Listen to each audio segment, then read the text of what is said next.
Assalamualaikum warahmatullahi wabarakatuh. Innal hamdalillah nahmaduhu wa nasta'inuhu wa nastaghfiruh wa na'udzu billahi min sururi anfusina wa min sayyiati a'malina. May yahdihillahu fala mudilla lahu wa may yudlil fala hadiya lahu. أشهد أن لا إله إلا الله وحده لا شريك له وأشهد أن محمدا عبده ورسوله.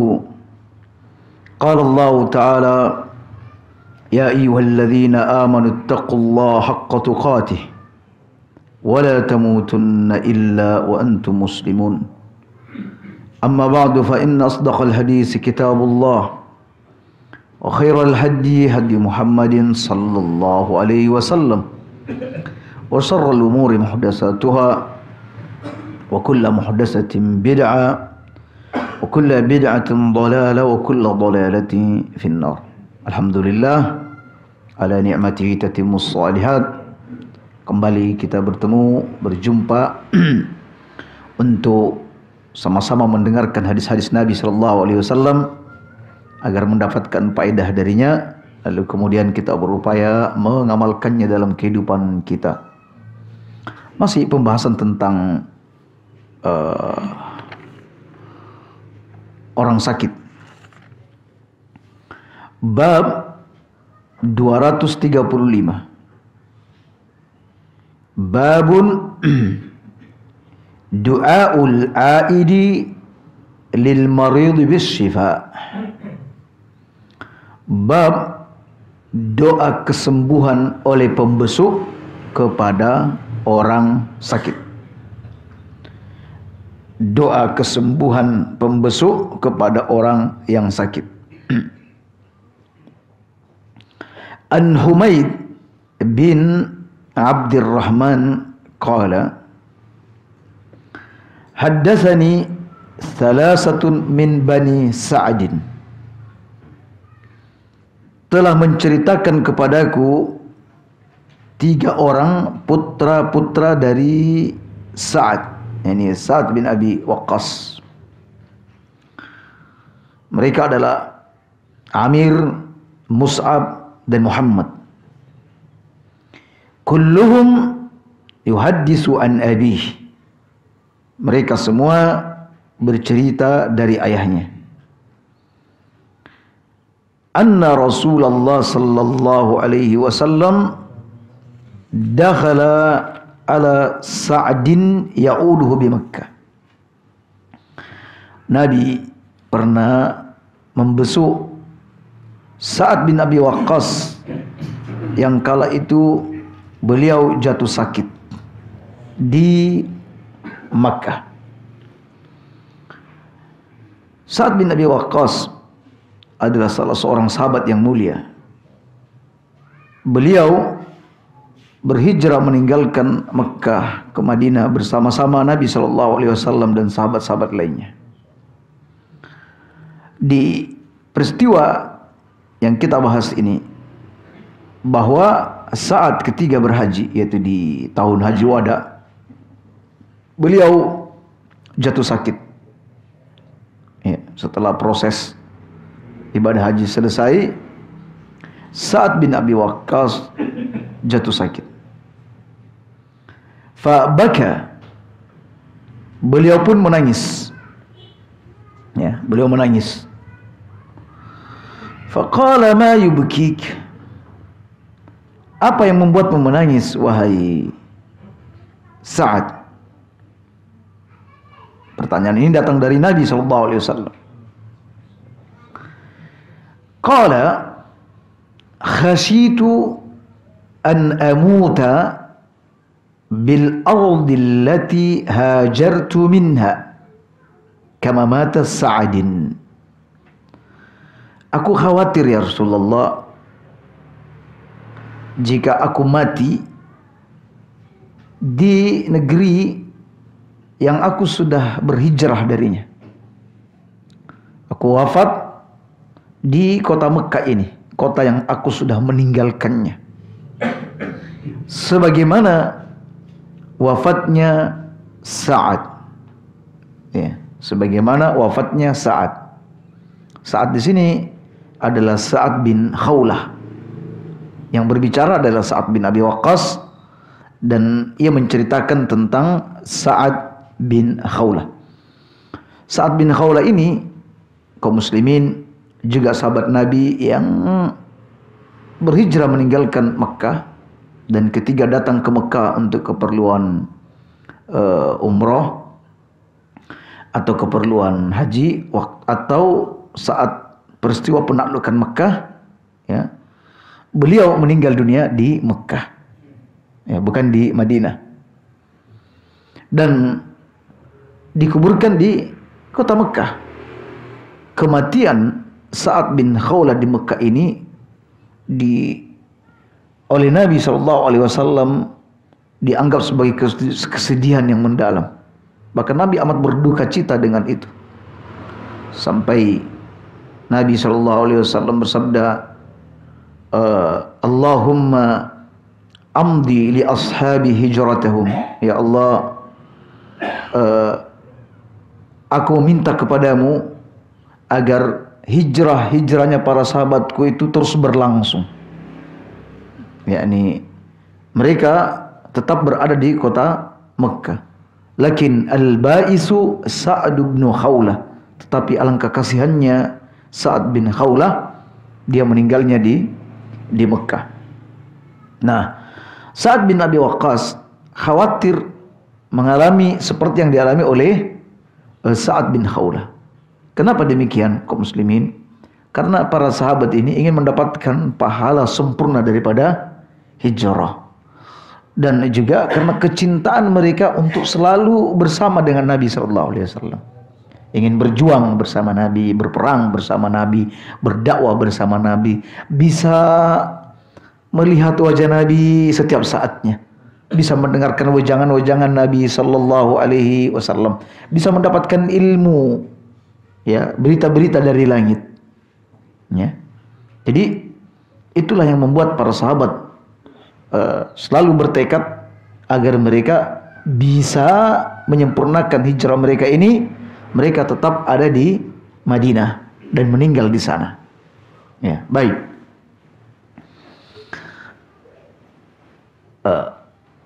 Dahulu setelah Nabi SAW meninggal, Abu Bakar dan Umar datang membesuk seorang wanita yang biasa dibesuk oleh Nabi SAW di kala hidupnya.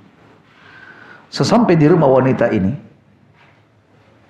si wanita menangis.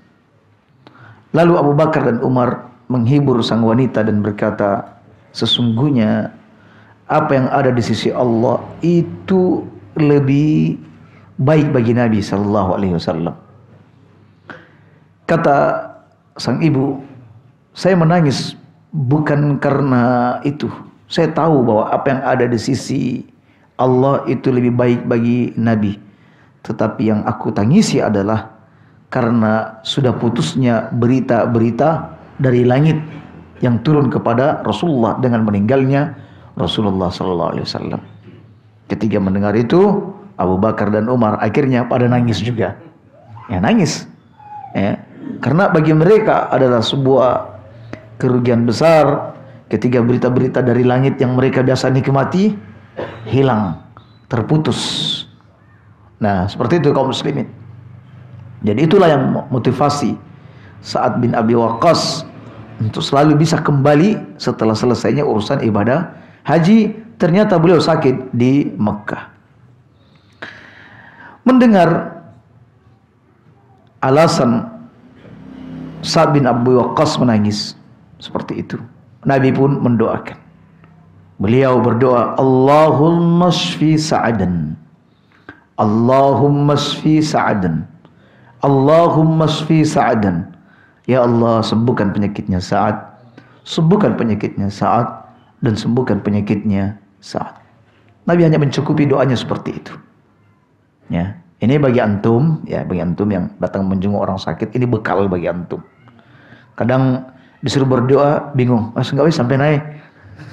Misalnya, Atau karena ada ustadznya di situ, Ustadz, antum aja yang berdoa, kami tinggal mengaminkan.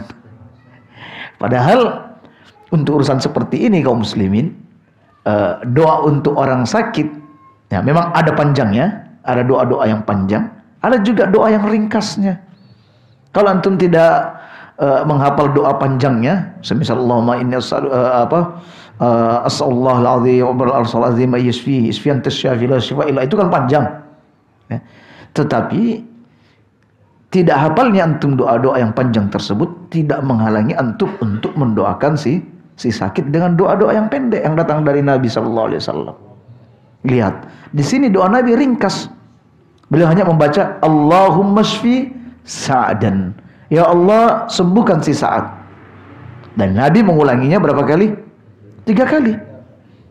Ya Allah, sembuhkan Sa'ad. Ya Allah, sembuhkan Sa'ad.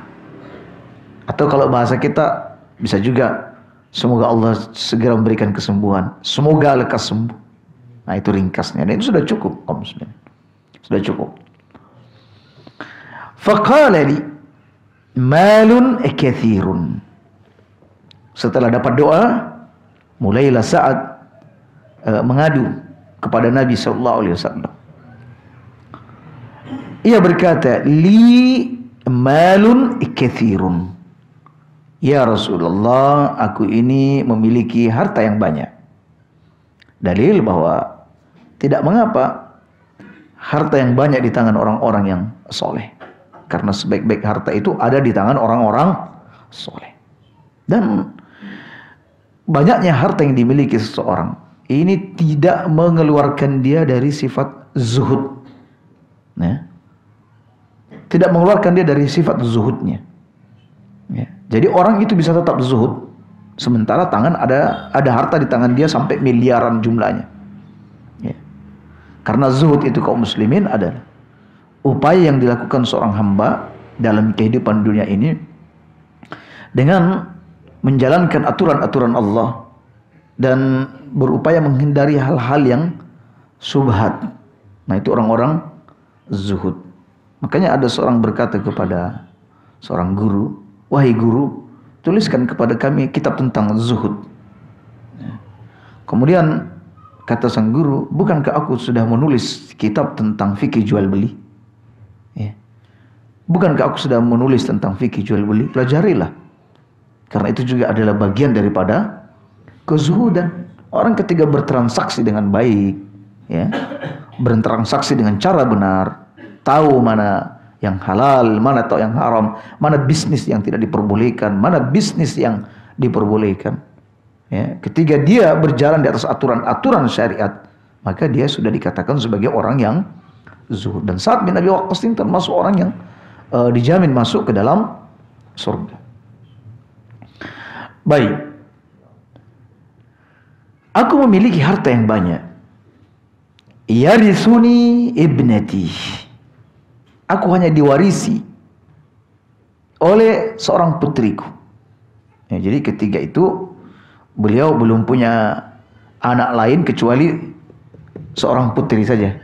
Walaupun nanti pada belakangan ternyata dia dikaruniakan banyak anak. Jadi waktu itu saat sakitnya di Mekah, dia hanya punya satu anak, yaitu seorang anak perempuan. Afa'usi bimali kullih. Bolehkah saya mewasiatkan semua hartaku ini? Wasiat itu kaum muslimin adalah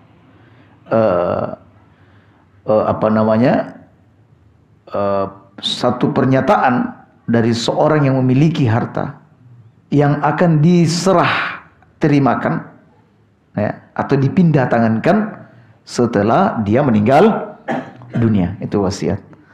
Kalau hibah adalah pemberian dikala seseorang masih hidup dan sudah serah terima. Ya. Nah, ini beliau karena memiliki harta yang banyak, apalagi dalam kondisinya yang sudah sakit parah, beliau ingin mewasiatkan hartanya. Nah, cuma dia minta pertimbangan dari Nabi Shallallahu Alaihi Wasallam karena anaknya cuma satu orang, boleh nggak dia mewasiatkan seluruh hartanya? Ya. Ini adalah hal yang dianjurkan, disyariatkan bagi orang yang sakit keras, ya, yang dia pandang bahwa di sana dia memiliki harta berlebih, untuk segera diwasiatkan. Sebab kalau ada harta yang tidak kita wasiatkan, berarti otomatis dia menjadi harta milik ahli waris.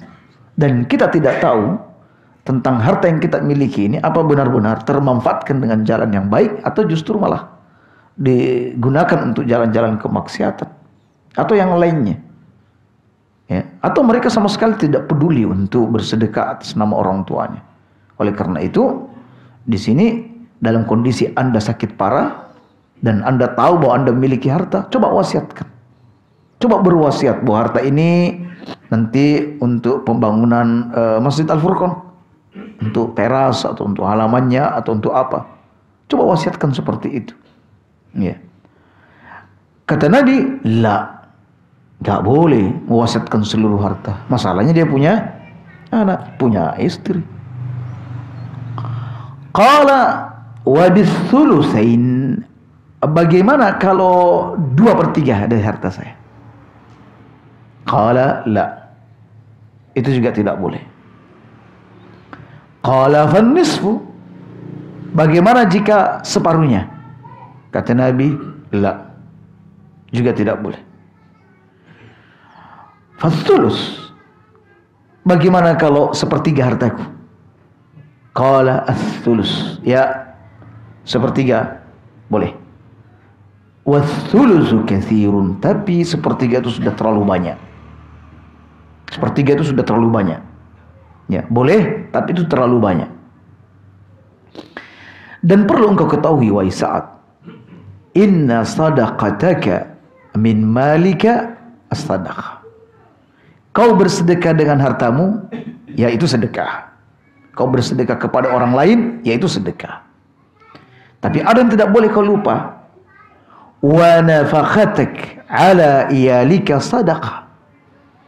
Nafkamu kepada anak-anakmu, kepada istrimu, itu juga masuk dalam hitungan sedekah. Jadi kaum muslimin, kita sudah punya kewajiban untuk memberikan nafkah kepada anak istri kita. Itu kewajiban. Ya. Tetapi ketahuilah, di samping itu kewajiban, tetapi itu juga masuk dalam nilai sedekah.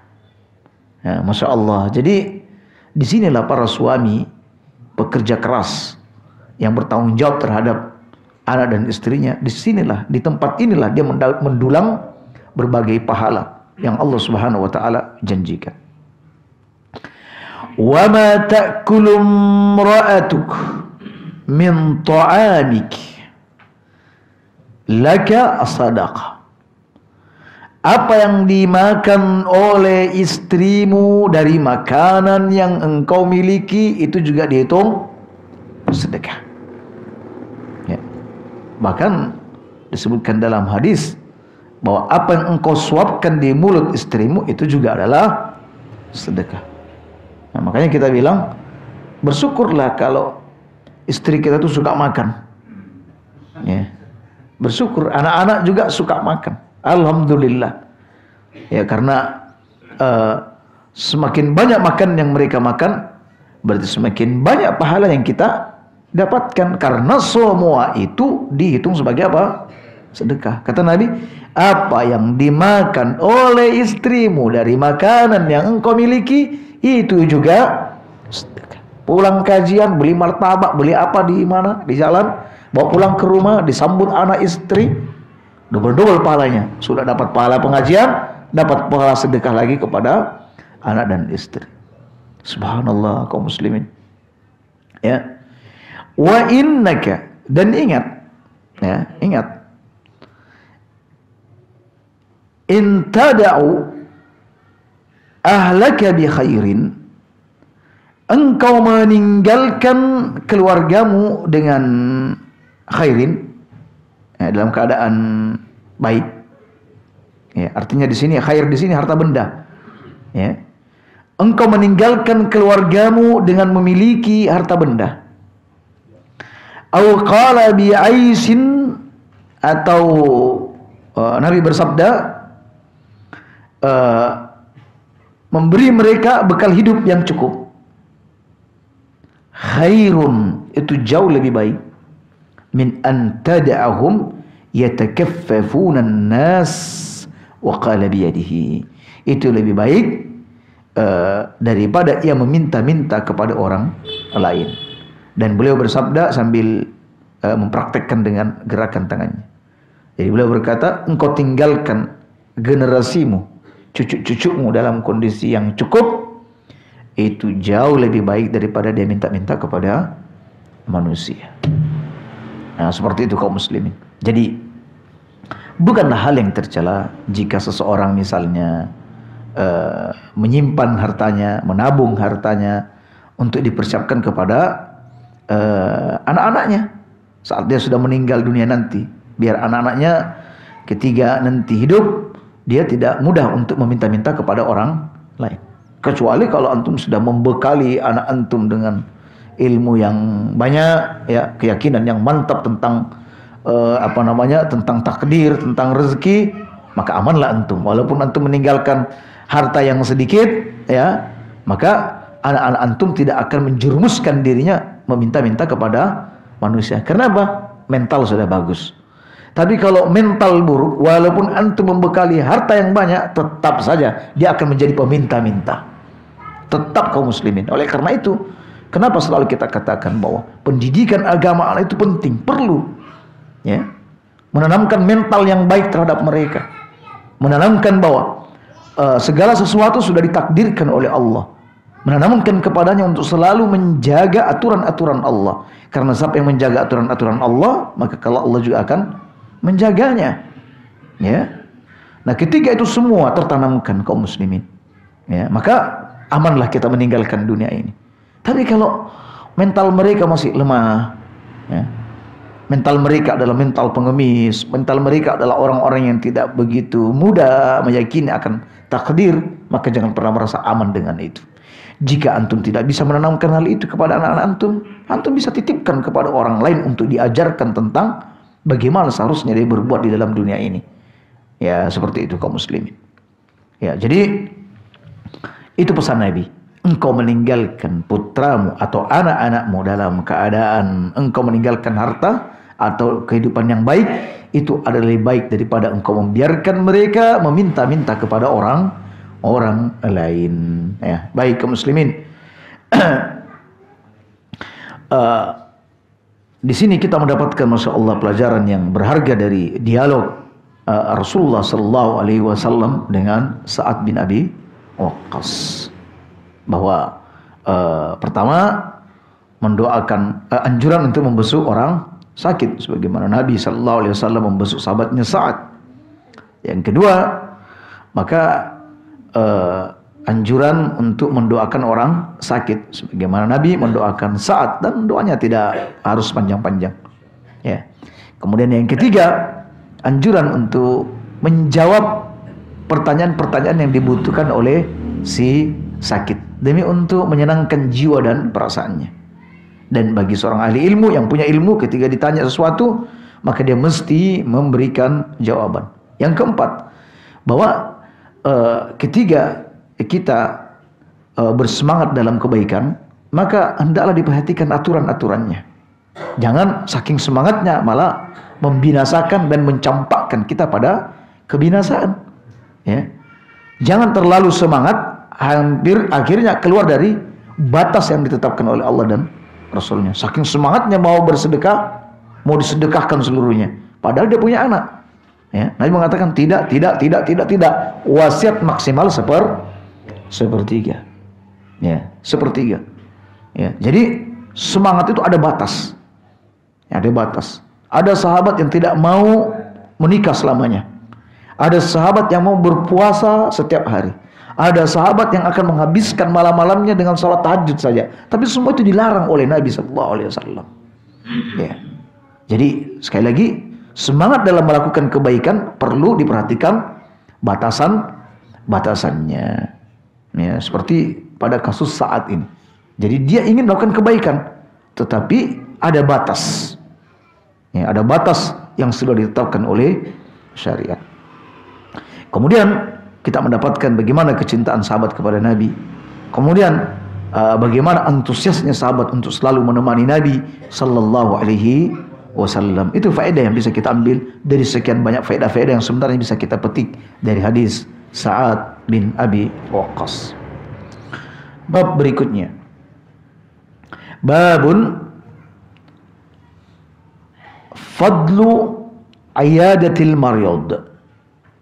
Bab keutamaan membesuk orang sakit. An Abi Asma. Ya, kalau sanad lengkapnya dari Asim bin Abi Qilabah, dari Abu As'ath, dari Abu Asma. Ya. Qala, kata Abu Asma, man ada akhahu kana fi khurfatil jannah. Siapa yang membesuk saudaranya di saat saudaranya sakit, maka dia ada di dalam khurfahnya surga. Ada di dalam khurfah surga. Qultu, saya lantas bertanya kepadanya, ya, yaitu perawi, yaitu dari Abu As'ath. Ya, aku bertanya kepada Abi Qilabah, Asim, jadi perawi yang bernama Asim bertanya kepada Abu Qilabah, ma khurfatul jannah? Apa yang dimaksud dengan khurfah? Ya, dalam riwayat lain menyebutkan makhrafah. Dalam riwayat yang lain Nabi SAW menyebutkan makhrafatil jannah. Makhrafah itu sendiri kaum muslimin bisa bermakna jalan atau lorong yang berada di antara barisan-barisan pohon korma. Makhrafah itu juga bisa bermakna kebun korma. Ya. Ya, kebun korma lalu orang memetik buah di dalamnya. Ya. Bisa juga bermakna jalan. Makhrafah itu bisa bermakna jalan. Nah, jadi ditanyakan kepada Abi Qilabah, ma khurfatul jannah? Apa khurfah surga itu? Qala janaha, yaitu taman buah surga. Ya. Taman buah surga. Qultu li Abi Qilabah, Asim bertanya kepada Abu Qilabah, an man haddatsahu Abu Asma? Siapa yang menceritakan hadis itu kepada Abu Asma? Atau Abu Asma ini meriwayatkan hadis tersebut dari mana? Qala an Thauban an Rasulillah sallallahu alaihi wasallam. Dia menceritakannya dari sahabat Thauban dari Nabi sallallahu alaihi wasallam. Kaum muslimin, Nabi menyebutkan orang yang membusuk orang sakit, dia ada di dalam khurfah jannah. Ini ada berapa makna? Kalau kita artikan jalan, ya, lorong yang ada di antara kebun-kebun kurma, berarti ini maknanya bahwa orang yang berjalan meninggalkan rumahnya ke tempat si sakit, ya, dia berjalan ke sana untuk membesuk saudaranya seorang muslim, maka ini serupa dengan orang yang berjalan menuju kemana? Menuju ke surga. Ini serupa dengan hadis Nabi, man salaka tariqan yaltamisu bihi ilman, barang siapa yang menempuh satu jalan untuk mencari ilmu, sahalallahu lahu tariqan ilal jannah, maka Allah akan permudah jalannya menuju ke surga. Mudah kaum muslimin, karena dengan menuntut ilmu dia tahu mana halal, mana haram, mana tauhid, mana syirik, mana sunnah, mana bid'ah, mana yang diridhoi oleh Allah, mana yang tidak diridhoi oleh Allah Subhanahu wa taala. Dia tahu itu. Dengan itu maka semakin mudah jalannya menuju ke surga. Kalau orang tidak menuntut ilmu, mana tahu persoalan-persoalan seperti itu. Ya, bahkan kadang dia nekat untuk berjalan. Dia bahkan mengklaim dirinya berjalan menuju ke surga. Padahal hayata jauh dari apa yang diharapkan. Dia berjalan pada arah yang sebaliknya. Nah, sama dengan ini kaum muslimin. Jadi orang yang berjalan meninggalkan rumahnya membesuk orang sakit, dia pada sejatinya sedang berjalan menuju kemana? Ke surga. Atau makna yang kedua dari hadis ini, yaitu dia berada di taman surga, lalu memetik buah-buahannya. Jadi orang yang membesuk orang sakit, dia itu seolah berada di surga dan memetik buah-buahnya. Kaum muslimin, ketika kita mendapatkan hadis-hadis seperti ini, ya, artinya bahwa ini adalah amalan yang menghantarkan, memasukkan orang ke dalam surga, dan kelak akan memetik buah-buah yang ada di dalamnya. Nah, jadi semakin banyak kita membesuk orang sakit, semakin sering kita membesuk orang sakit, baik yang kita besuk itu orang yang sama berulang-ulang, maka berulang-ulang juga kita mendapatkan keutamaan tersebut. Atau orang yang berbeda, ya, maka kita akan mendapatkan keutamaan tersebut secara berulang-ulang, Dan kita berharap bahwa di antara salah satu dari semuanya itu, kalau bisa semuanya, salah satu dari semua itu, ya, perjalanan kita itu ada yang benar-benar diridhoi oleh Allah, sehingga dengan itu Allah Subhanahu wa taala memasukkan kita surga melalui jalan yang ini, ya. Jadi kita semua mengetuk pintu-pintu surga, kaum muslimin. Kita semua tempuh semua jalan-jalannya.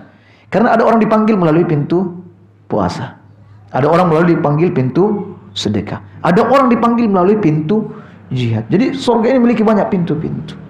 Upayakan tempuh semua jalan-jalannya, termasuk jalan yang ini. Ya, boleh jadi pintu-pintu yang ini tertutup, namun kita berharap semoga Allah bukakan semua pintu-pintu itu. Boleh jadi pintu-pintu ini tertutup, tetapi ada pintu yang sudah terbuka, ya, yaitu pintu apa?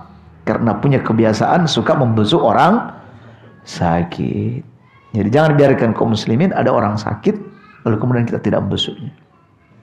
Kemudian ulama berkata, batasan sakit yang dibesuk itu kayak apa? Kayak apa? Ketika sudah tidak terlihat di masjid untuk sholat berjamaah, itu sakit. Itu sakit. Kalau sudah tidak terlihat lagi sholat berjamaah di masjid, berarti itu sakit tenanan. Sebab kalau masih sakit-sakit biasa, ya dia masih akan datang di masjid. Masih sakit-sakit gigi, datang ke masjid. Pusing-pusing dikit, ya masihlah ke masjid. Batuk-batuk, masih ke masjid. Ada orang baru pusing dikit, sudah tidak ke masjid, spray, uzur. Nah, jadi kata ulama, orang-orang yang sakit yang dimaksud di sini adalah orang-orang yang terhalang untuk datang ke masjid. Ustaz, tidak ke masjid tapi terlihat di sawah.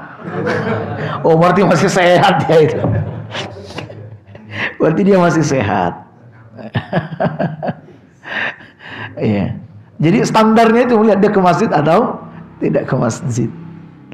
Nah, jadi tinggal perhatikan kaum muslimin, saudara kita yang terhalang, atau mungkin dia bukan orang yang menganggap dirinya wajib berjamaah di masjid, ya, di rumah, ya, mungkin mengikuti satu pendapat di antara pendapat ulama bahwa salat berjamaah ini adalah fardu kifayah atau sunnah, sehingga dia betul-betul sakit. Memang dia betul-betul sakit, jangan wah ini karena nggak kelihatan ke masjid berarti dia belum sakit.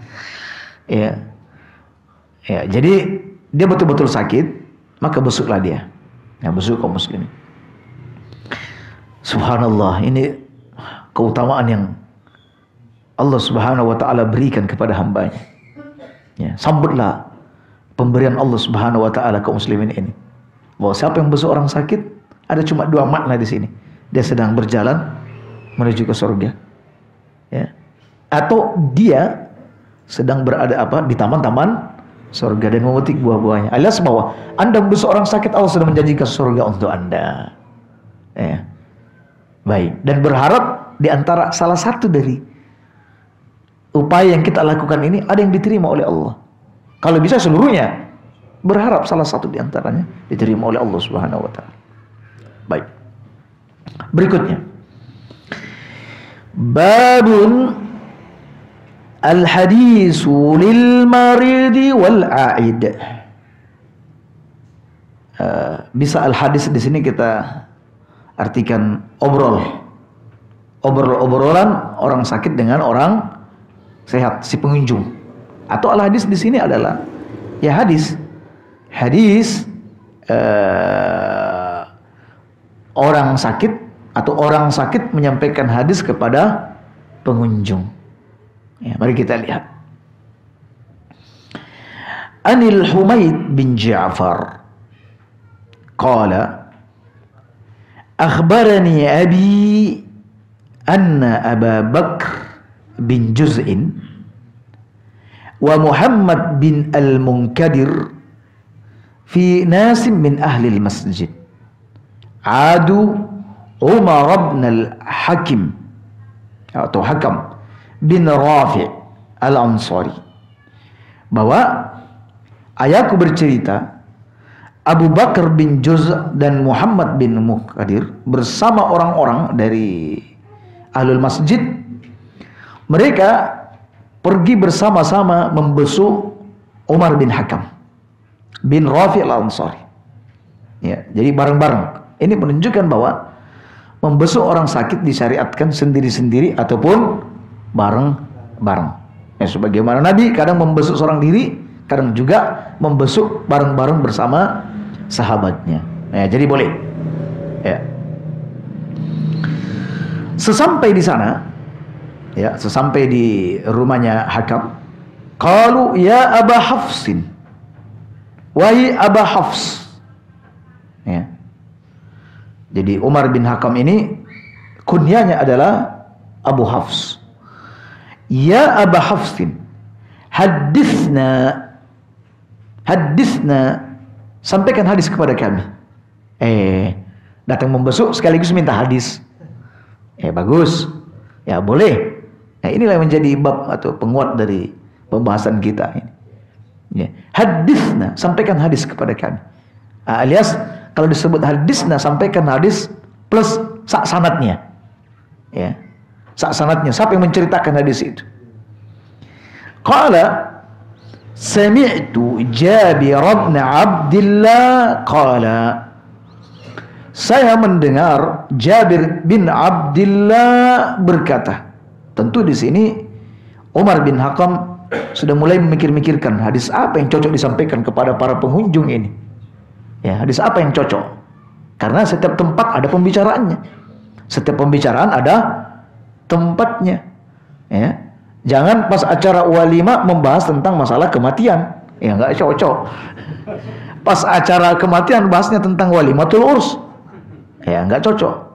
Ya, maka di sini kita melihat bagaimana hikmahnya, kedalaman ilmu siapa sahabat yang bernama Umar bin Hakam. Ya. Jadi orang-orang bertanya, "Ya Abul Hafs, hadithna, sampaikan kami satu hadis." Qala sami'tu Jabir bin Abdullah qala, sami'tu an-nabiy sallallahu alaihi wasallam yaqul, saya pernah mendengar Nabi bersabda, "Man 'ada maridan," siapa yang membesuk orang sakit, khada fir rahmah, maka dia tercebur di dalam rahmat Allah Subhanahu wa taala. Ya. Tercebur. Ya, ibaratnya orang masuk ke dalam air, tercebur ke dalam air. Hatta idza qa'ada, hingga dia sudah duduk di tempat orang sakit, istaqarra fiha, dalam riwayat yang lain irtamasa fiha, dia tenggelam di dalamnya. Ada orang kecebur tapi belum tenggelam. Ini kecebur tenggelam. Ya. Kecebur dan tenggelam. Subhanallah. Kaum muslimin, kita sudah sama tahu bahwa Allah Subhanahu wa taala mencipta rahmah itu di hari rahmah itu diciptakan, kasih sayang itu diciptakan 100 rahmah. Allah menciptakan 100 rahmah. Kemudian Allah Subhanahu wa taala menurunkan ke dunia ini 1 rahmah. Dan Allah menyimpan 99 rahmah itu di akhirat. Dari 1 rahmah ini kaum muslimin, sesama manusia saling berkasih sayang. Dari rahmat itulah seorang suami menyayangi istrinya. Dari satu rahmat itulah istri menyayangi suaminya. Dari satu rahmat itulah seorang ibu menyayangi anak-anaknya. Dari satu rahmat itulah binatang-binatang buas menjaga anak-anaknya dan tidak menerkamnya. Ya. Dari satu rahmat itulah kaum muslimin saling berkasih sayang, saling tolong menolong. Itu satu apa? Satu rahmat. Dan Allah Subhanahu wa taala menyimpan 99 rahmat ini di mana? Di akhirat. Ya Allah. Kenapa 99? Karena di akhirat ini kaum muslimin perjalanannya berat. Perjalanan di akhirat ini berat. Ada banyak tahapan-tahapan yang akan kita lalui. Dan di akhirat ini kaum muslimin kita amat membutuhkan rahmat Allah Subhanahu wa taala. Oleh karena itu Allah simpan 99 rahmat itu di mana? Di akhirat. Sedang satunya diturunkan ke bumi. Nah, kaum muslimin, Nabi menyebutkan bahwa orang yang membesuk orang sakit, dia berjalan meninggalkan rumahnya menuju ke tempat orang sakit, dia tercebur di dalam rahmat Allah Subhanahu wa taala. Dan ketika ia duduk di tempat orang yang sakit, ya, berapa lama pun dia di sana, maka dia tenggelam dalam rahmat Allah Subhanahu wa taala. Ya Allah, kaum muslimin, bukankah ini sebuah keutamaan besar bagi orang membesuk orang sakit? Keutamaan besar ada dalam rahmat Allah Subhanahu wa taala. Ingat, Allah memiliki 99 rahmat itu, memiliki 100 rahmat itu. Satunya diturunkan ke dunia. Sampai di sini disebutkan, kalau ada orang besuk orang sakit, dia tercebur dalam rahmat. Dan ketika dia duduk di sana, maka dia sudah tenggelam dalam rahmat Allah Subhanahu wa taala. Dia diliputi oleh rahmat Allah Subhanahu wa taala. Bagian mana dari tubuhnya yang tidak terkena rahmat itu? Dia sudah tercebur dari ujung rambut sampai ujung kukunya, itu terliputi oleh rahmat Allah Subhanahu wa taala. Bahkan di dalam tubuhnya, jeroan-jeroannya, bayangkan tenggelam. Orang tenggelam seperti apa kaum muslimin? Dia akan meminum air dan memasukkan ke dalam tubuhnya. Betapa bahwa besarnya keutamaan orang yang membesuk orang sakit. Jangan sia-siakan. Jangan sia-siakan kaum muslimin keutamaan dan nikmat seperti ini. Apalagi jika yang sakit itu adalah kerabat-kerabat kita. Di samping kita sudah menyambung hubungan silaturahim, di samping itu juga Allah Subhanahu wa taala telah memasukkan kita ke dalam rahmatnya. Ya Allah, semoga kita termasuk dari hamba-hamba Allah Subhanahu wa taala yang ada di dalam limpahan rahmat tersebut. Dan ini terus akan didapatkan seorang hamba sampai perjalanan pulang hingga ia sampai di rumahnya, sampai di rumahnya selesai. Jadi semakin banyak antum membesuk orang sakit, semakin banyak antum menyelam dan tenggelam di dalam rahmat Allah Subhanahu wa taala. Bukankah itu yang kita cari? Ya. Itu yang kita cari kaum muslimin. Tidak ada salah seorang pun di antara kalian masuk surga kecuali atas rahmat Allah Subhanahu wa taala. Ingat, kalian tidak masuk surga karena amal kalian, tapi karena rahmat Allah Subhanahu wa taala. Sampai sahabat berkata, ya Rasulullah, hatta anta ya Rasulullah, hingga sekalipun engkau ya Rasulullah. Katanya iya. Hanya saja Allah Subhanahu wa taala sudah meliputi aku dalam rahmatnya. Itu yang kita cari kaum muslimin, rahmat Allah Subhanahu wa taala. Makanya setiap kali kita bertemu dengan saudara, kita berkata, Assalamualaikum warahmatullahi wabarakatuh. Semoga keselamatan untukmu dan rahmat Allah untukmu. Saling mendoakan. Karena kita ingin mendapatkan rahmat itu kaum muslimin, dan kita menginginkan juga rahmat itu ada pada saudara kita. Tetapi ada satu rahasia yang besar untuk mendapatkan rahmat tersebut. Mungkin butuh usaha sedikit, tapi tidak belah begitu berat. Yaitu datang dan besuk orang sakit, maka Anda akan tercebur dan tenggelam dalam rahmat itu. Ya subhanallah. Betapa kita kadang menyanyiakan keutamaan-keutamaan seperti ini kaum muslimin? Karena al-ajz wal kasl, karena rasa malas kita dan rasa ketidakberdayaan kita. Ya, sesuatu itu tidak terwujud karena dua hal. Satu, karena malas, tekad dan keinginan lemah. Ya, janji-janji Allah pun terkadang seperti dianggap angin lalu saja. Ya, dan kadang janji-janji Allah itu sebut kita tidak wujudkan memang karena ajaz, karena kita lemah, mungkin fisik lagi tidak sehat dan lain sebagainya. Baik, bab man shalla 'indal marid, bab salat di tempatnya orang sakit, di sisi orang sakit. Anna Atha qala ada Ibnu Umar Ibn Safwan. Ibnu Umar pernah membesuk Ibnu Safwan.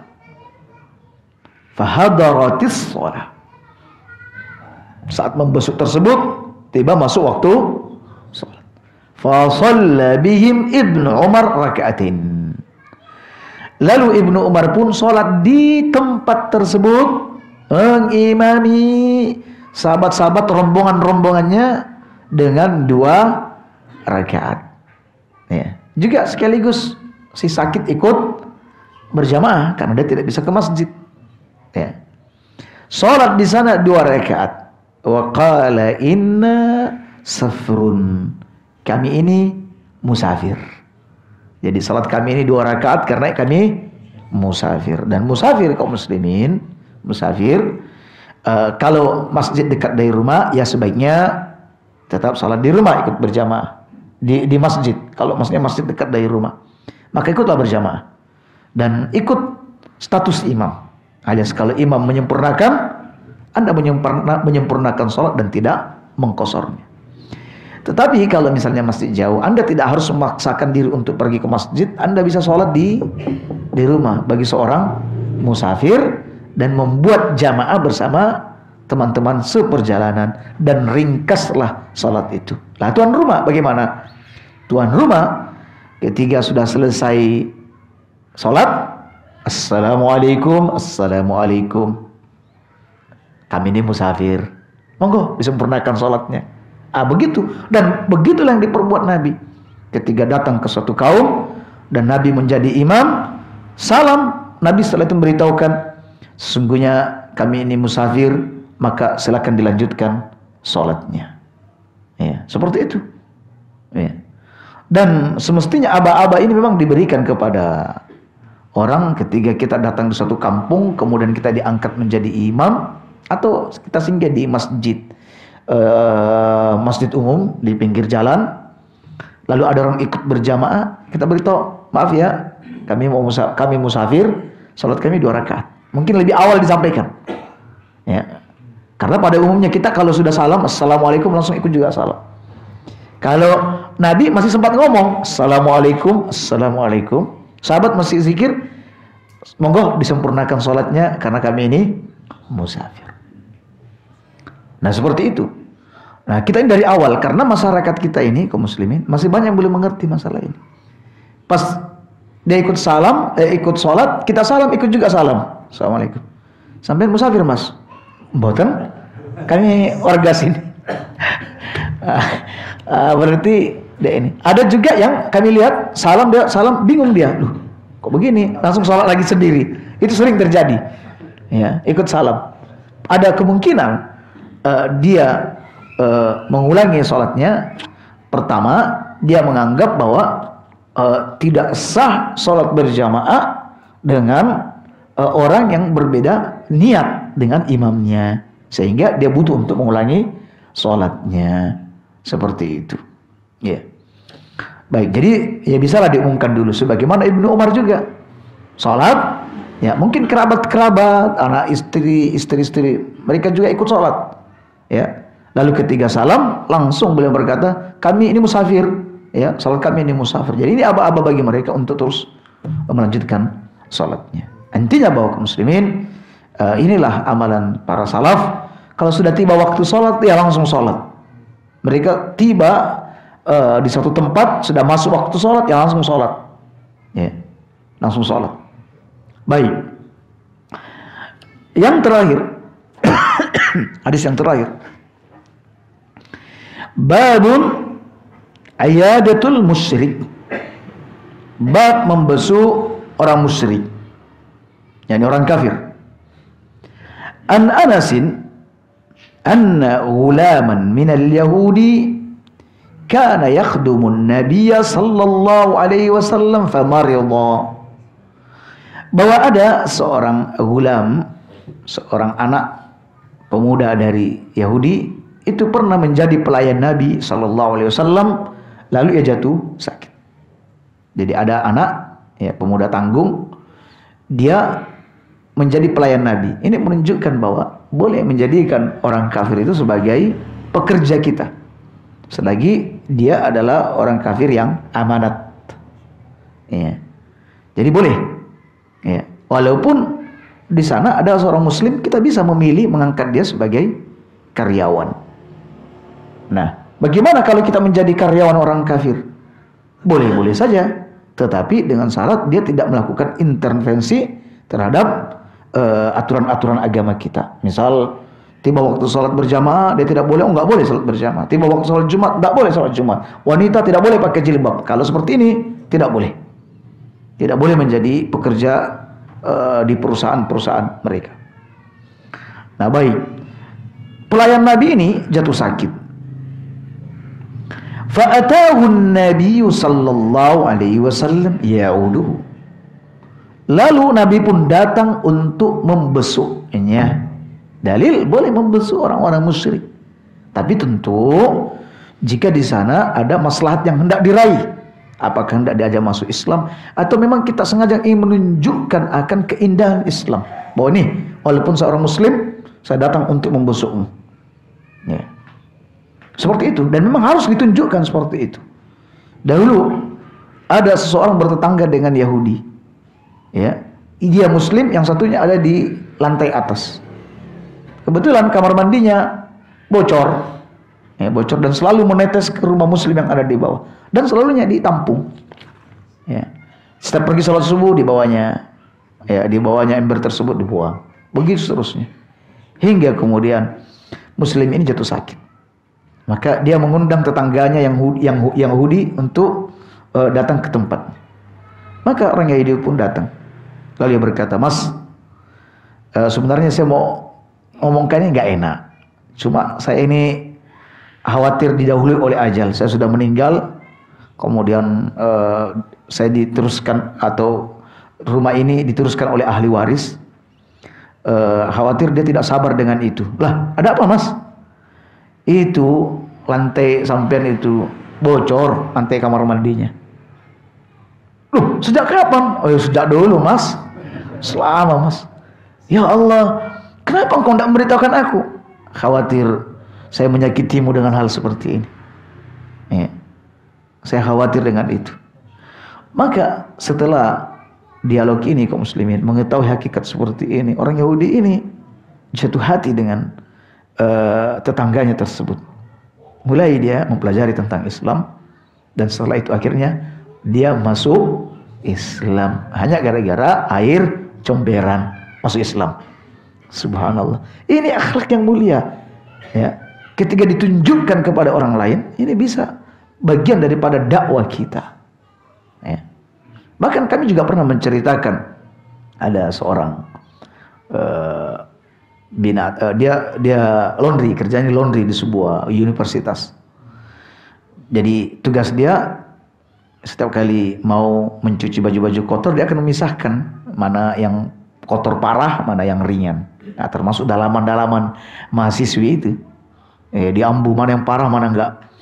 Nah, dia kadang penasaran, ada muncul penasaran dia setelah bertahun-tahun bekerja, ada dalaman siswi yang nggak bau sama sekali, nggak bau pusing, ya, nggak bau pusing. Akhirnya dia cari tahu orangnya dan ketemu. Katanya, "Maaf Mbak, kami lupa ini Mbak atau laki-laki, kami lupa. Dari semua mahasiswa semua yang ada di sini semua pusing semua ininya, dalamannya. Lah kok sampean kok nggak pusing ya?" Kata dia.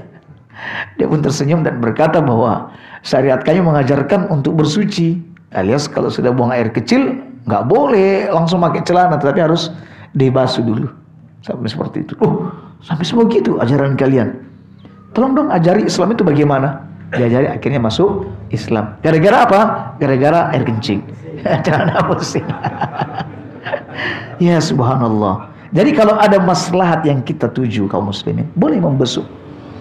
Ya, boleh membesuk. Tapi ingat, ini sebatas membesuk orang sakit. Nanti kalau sudah meninggal dunia, selesai urusan. Kita tidak boleh datang melayat ya di tempat-tempat orang kafir, karena melayat itu adalah penghormatan. Ya, penghormatan.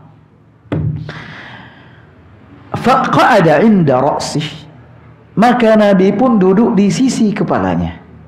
Nah, sampai ulama bilang bahwa sunnahnya ketika kita membesuk orang sakit itu duduk searah kepalanya. Ya. Fa'aslama faqala aslim. Nah, masuk Islam lah. Masuk Islam lah. Fanadhara ila abi. Lalu anak ini menatap dalam-dalam ke ayahnya. Ya. Wa huwa inda ra'sih. Yang ketiga itu ada di sisi kepalanya. Kata sang ayah, "Ati Abul Qasim sallallahu alaihi wasallam." Taati si Abul Qasim. Taati Muhammad sallallahu alaihi wasallam. Fa aslama. Maka anak ini pun masuk Islam. Subhanallah, mudahnya masuk Islam ya. Kalau hidayah ya. Bandingkan dengan Abu Thalib, Nabi bolak-balik nawarkan masuk Islam, enggak masuk Islam. Ya, ini cuma sekali ajakan, "Lih, masuk Islam, Lih." Nengok ayahnya, kata ayahnya, "Taati ayahmu." Masuk Islam dia langsung. Ya, makanya ketika penaklukan Ka'bah dan ayah Abu Bakar As-Siddiq masuk Islam, semua sahabat atau kebanyakan sahabat rame-rame mengucapkan selamat untuk siapa? Abu Bakar As-Siddiq, termasuk Nabi sallallahu alaihi wasallam mengucapkan selamat kepada Abu Bakar As-Siddiq karena ayahnya masuk Islam. Ya. Tapi apa tanggapan Abu Bakar? Katanya, "Ya Rasulullah, seandainya posisi pamanmu ditempati di posisi ayahku, yakni seandainya itu Abu Thalib yang masuk Islam." Subhanallah, artinya apa? Abu Bakar ini adalah sahabat sejati. Ya. Apa yang membahagiakan Nabi, itu membahagiakan Abu Bakar As-Siddiq. Subhanallah. Sampai begitu ungkapannya, seandainya ini posisi ayahku ditempati oleh Abu Thalib. Baik. Terus Ati Abul Qasim. Taati Abul Qasim. Fa aslama, maka masuk Islam. Jadi kaum muslimin kita ini mengajak orang, mendakwai orang. Jangan Anda berharap bahwa setiap Anda menyampaikan sesuatu dia pasti harus menerimanya. Kita tidak mengetahui hidayah itu kaum muslimin. Ya. Ada orang hanya sekali disampaikan, alhamdulillah dia menerima. Ada orang berkali-kali disampaikan, belum tentu dia menerimanya. Tapi jadikan itu sebagai ladang kebaikan. Amar ma'ruf, nahi munkar. Dan kita sudah sama tahu, setiap amar ma'ruf yang kita lakukan, kita akan mendapatkan pahala dari itu. Nahi munkar yang kita lakukan, maka kita akan mendapatkan pahala dari itu. Jangan bosan-bosan nasihat istri ketika dia melanggar dari aturan syariat. Jangan bosan-bosan mengingatkan anak-anak kita ketika dia sudah mulai keluar dari rel yang sebenarnya. Ingatkan selalu. Maka di saat itu juga kita akan selalu mendulang pahala. Setelah itu Nabi pun keluar. Fa kharaja an-nabi sallallahu alaihi wasallam wa yaqul. Saat Nabi keluar, beliau berkata, "Alhamdulillahilladzi anqadhahu minan nar." Segala puji bagi Allah Subhanahu wa taala yang telah menyelamatkan anak ini dari api neraka. Nah, demikian kaum muslimin kajian kita pagi ini. Semoga kita bisa mengamalkan ilmu yang sudah kita dapatkan. Sebab ilmu yang kita dapatkan tanpa amal, ya seolah-olah kita masih ada dalam status jahil. Ya, seolah-olah kita masih ada dalam status jahil, bodoh. Kalau sudah dapat ilmu tapi sama sekali tidak pernah diamalkan. Ya. Baik. Soal Assalamualaikum warahmatullahi wabarakatuh. Waalaikumsalam. Bila orang tua sudah wafat dan meninggalkan hutang, apakah hutang tersebut menjadi tanggung jawab anak? sedangkan orang tua tidak meninggalkan warisan. Kalau orang meninggal dunia, tentu satu, pelunasan utang itu diambil dari harta orang tua tersebut, dari harta yang ditinggalkannya. Ya, oleh karena itu tidak boleh membagi harta warisan kecuali sudah melunasi orang tua orang-orang tersebut. Yang kedua, jika ia tidak memiliki harta, maka hendaklah anak-anaknya menutupi utang tersebut. Ingatlah, hendaknya. Kita tidak mengatakan wajib, hendaknya. Karena ini adalah bagian daripada amal soleh. Ya, sebab orang-orang itu tertahan untuk masuk surga disebabkan karena utang. Ya. Dan juga dikubur dia akan mendapatkan masalah hingga dia menuntaskan utangnya. Sebagai anak yang berbakti, maka hendaklah dia berupaya melunasi utang-utang orang tuanya. Tapi kita tidak mengatakan bahwa itu adalah wajib, karena yang berutang adalah orang tuanya, bukan anaknya. Jadi tanggung jawabnya ada pada orang tuanya. Dia yang akan mempertanggungjawabkan di akhirat nanti. Tetapi jika anak mau berbaik-baik dengan hal ini, maka bayarkanlah utang orang tua. Jika anak juga tidak punya uang, berarti negara lah yang membayar utang orang tua kita. Semestinya begitu. Diambil dari harta baitul mal. Ya, lunasi utang orang tua kita. Ya, tapi tampaknya untuk saat ini negara mau bayar utang kita tampaknya belum bisa. Ya, suatu waktu nanti kita berharap. Ya, kita selalu berharap seperti itu. 2. Bila sudah bercerai, sebagai ayah apa hukumnya? Sebagai ayah apa hukumnya bila ayah tersebut tidak memberikan nafkah pada anaknya sedang anaknya ikut ibunya? Ya, jadi sebenarnya nafkah anak-anak yang masih belum mampu untuk berdikari alias belum mampu mencari nafkah, ini ada kewajibannya pada sang ayah. Cuma kadang ada pertikaian, perselisihan. Misalnya ini anak ikut siapa? Istri bersikeras, ini ikut saya. Ya, berarti kalau ikut sama sampean, tanggung jawab sampean nanti. Ini ikut sama saya akan memberikan nafkah untuknya. Enggak, istri bersikeras. Ya, artinya kalau seperti ini, istri bersikap seperti itu, maka sebenarnya jangan menimpakan kesalahan itu terhadap anak. Maunya mungkin anak ikut sang bapak, tapi karena ibunya yang bertahan, ya, karena egonya sang istri, maka akhirnya sang anak akhirnya terbawa oleh istri. Nah, ketika Anda ingin menghukum istri, ya, janganlah menghukum anak-anak, ya. Jangan anak-anak yang menjadi korban sehingga Anda tidak memberikan nafkah. Akhirnya anak terlantar ininya, pendidikannya terlantar, nafkah luarnya dan lain sebagainya. Jadi tak berikan nafkah. Nah, seperti itu. Adapun ibunya, Anda sudah bercerai, Anda sudah tidak memberikan nafkah kepada ibunya. Nah, tapi kalau itu pilihan anak, sama ayah diajak terus ngaji, suruh ini ikut kajian, aku ikut sama ibu, enak santai, bisa diajak karnaval, bisa diajak jalan. Iya. Ada gandrung dan lain sebagainya, maka ayah bisa warning bahwa kalau kau tidak taat nafkah bisa putus. Nah, begitu kasus. Ya. Mana yang lebih diutamakan, beri nafkah pada orang tua atau nafkah kepada anak?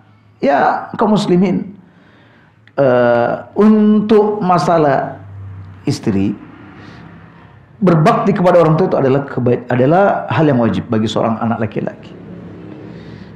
Orang tua selalu harus mendapatkan prioritas, kecuali urusan nafkah. Ulama-ulama sepakat bahwa untuk urusan nafkah yang diprioritaskan apabila sama-sama membutuhkan, istri yang harus didahulukan dalam urusan nafkah. Jadi jangan sampai orang tua dikasih uang, istri menderita tidak dapat ini. Jangan, kita menikahi istri itu sudah ada dalam tanggung jawab kita. Ya.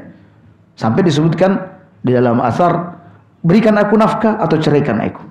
Sang anak berkata, berikan aku nafkah atau serahkan tanggung jawabnya kepada orang lain. Nah, jadi kita ini ada kewajiban untuk berbakti kepada kedua orang tua, Ya, tetapi untuk urusan namanya nafkah kaum muslimin, maka yang diprioritaskan utama adalah istri. Apalagi kalau orang tua sudah ada dalam kecukupan. Demikian, insyaallah di pertemuan mendatang kita akan membahas tentang kalau berjumpa orang sakit itu cara nanyanya kayak apa? Apakah sudah sehat? Atau ya apa kondisinya? Atau baik-baik aja? Ya, kayaknya kita perlu mengetahui dari apa yang diajarkan oleh syariat kita ini. Subhanakallah bihamdik. La ilaha illa anta astaghfiruka wa atubu ilaik. Assalamualaikum warahmatullahi wabarakatuh.